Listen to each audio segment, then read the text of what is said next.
من كام يوم كده شفت منشور للدكتور سامي، وقلت ان ما ينفعش المنشور ده يتعمل له مشاركة. بس حسيت ان انا عايز اقوله بصوتي، يلا يا ياسر سمع عمو. او ان انا اقوله معاكم في فيديو. فتعالوا نشوف المنشور ده بيقول ايه. في واقع مسممة اجواؤه باللبرلة والعلمنة والاباحية والتفاهات، لا اعجب ممن هلك من الشباب كيف هلك، وإنما أعجب ممن نجا كيف نجا. أعجب من شاب يعيش هموم الأمة ويئن لأوجاعها في أقصى الأرض، وفتنة الشهوات تسحبه إلى القاع بإغراء شديد. وأعجب من فتاة تحاصرها فتنة التجمل على الموضة الحرام لتلفت الأعناق إليها وتستشعر لذة أن تكون محل إعجاب، ثم هي تترك ذلك استقامة على أمر الله وإغاظة للشيطان، وتنصرف إلى صراط الذي أنعم الله عليهن بالتقى وطلب العلم بأمر الله ونهيه.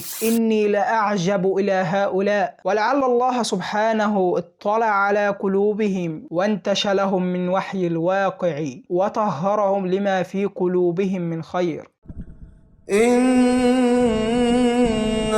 فتية آمنوا بربهم وزدناهم هدى.